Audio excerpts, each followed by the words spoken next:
power up our iPad. When we hit the power button the second time, it's going to want our passcode, and that's 6080.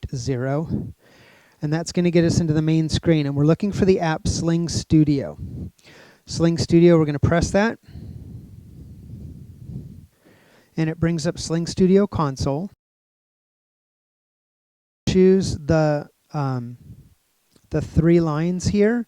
And at the bottom, you'll see the card is called Untitled. And we want to choose Format. And we're going to say Format Disk. And that erases everything that's currently on it. We'll go ahead and say OK. And that should be ready to go. I'm going to look quickly at some of our settings and just make sure that everything looks correctly. If you have a camera link that is not connecting, you can go to My Camera Links and you can see the 3 camera links here and they're connected.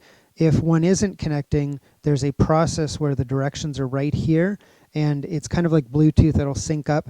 And you just run through that process 1 cam link at a time. You can't do 2 cam links at the same time in the process because it can only find 1 item at one time. So when it comes into the welcome screen, we're going to choose New Project. And we're going to go ahead and title our project something. So I'm going to just call this Test Demo.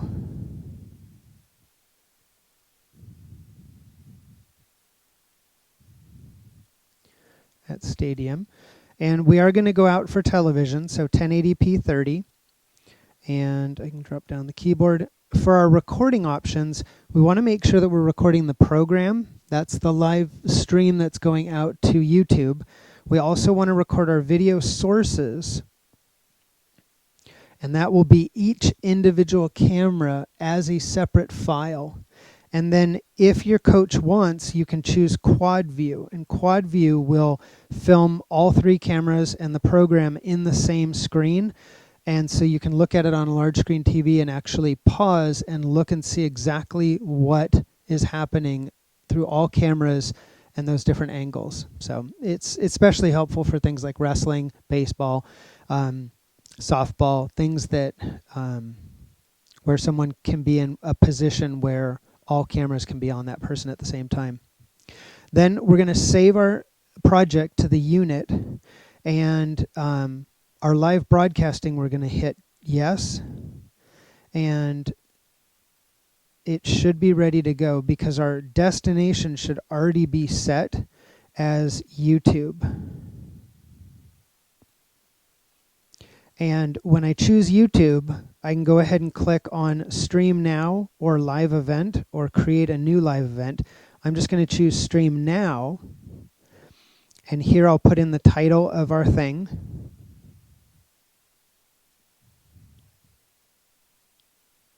So we have our test demo at Stadium.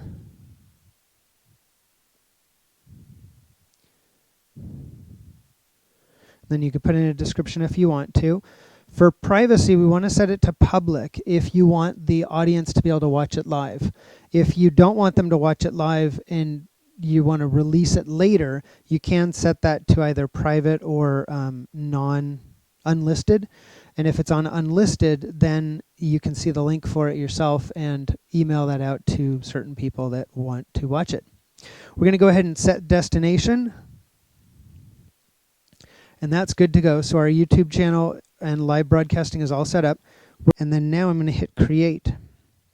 And here it says setting up your storage. Do you want to set up or skip? I'm going to skip this because we already formatted the card. And it'll ask you this survey of how you're using it. So I'm just going to choose education, but you could choose sports, anything else that you want. And then we're going to say save. Now it says, do you want to configure audio sources? And I'm going to say yes. And now it brings in our 3 cameras and the audio.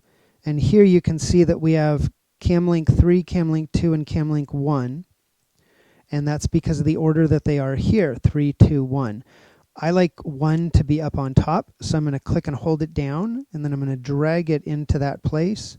and I like 3 down below, so I'm going to click and hold, drag it, and drop it into place.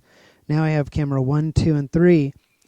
I like to use the audio from camera 2 because that camera is typically stationary and it's going to get the best audio for our range. So I'm going to mute the other camera audios.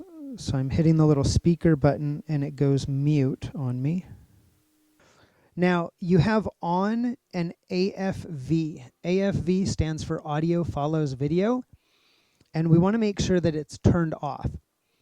If audio is following video, when I switch to camera 1, it's going to switch to the audio on camera 1.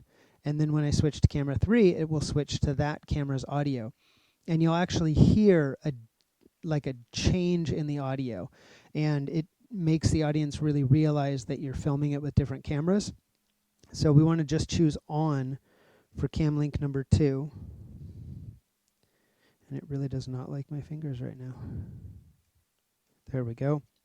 So now I have on and I have muted cam link 1 and cam link 3. So now move cam link 2 down into the viewer. So I'm going to drag it and drop it, and that switches that to there. So when I'm ready for it to actually record or to go live, I'm going to press record here, and I'm going to press go live. And it says, yes, or is that where you want to go? And you say start. And then it will connect to YouTube.